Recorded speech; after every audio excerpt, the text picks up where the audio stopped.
Forget everything you knew about the Google Pixel Fold. The new deep breath Google Pixel 9 Pro Fold shares perhaps one thing with its predecessor, the fold in the name, and that is for the better. The Pixel 9 Pro Fold renders the original Fold a prototype at best. The aspect ratio that didn't work for some popular apps like Instagram, two large black bezel around the main screen, and the phone's inability to lie completely flat when unfolded are mercifully gone. Google's new Fold is taller, much thinner, and noticeably lighter than its first attempt, where the Pixel Fold reminded me, and not necessarily in a good way, of Microsoft's failed Duo device.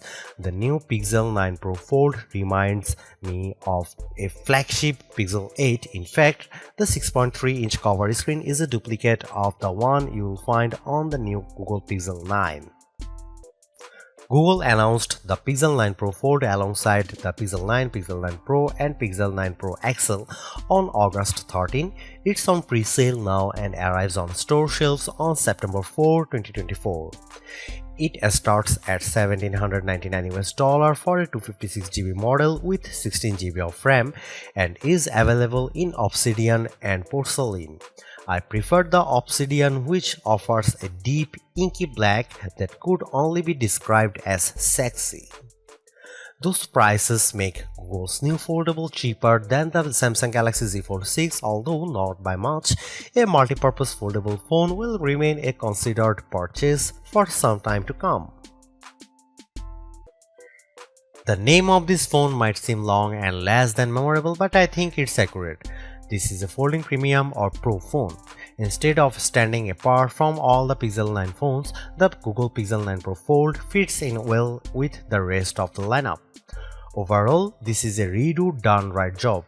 The Google Pixel 9 Pro Fold looks like a regular smartphone when closed and opens into a mini tablet. The screens are sharp and bright and appear responsive. The cameras are decent if not groundbreaking, but as an overall dual-purpose package with a lot of baked-in AI, the Pixel 9 Pro Fold will, even at $1,799 probably appeal to a lot of would-be foldable phone buyers who should keep an eye out for trade-ins and other deals that will lower the price barrier to entry. I would not be surprised if it ends up near the top of our best foldables list.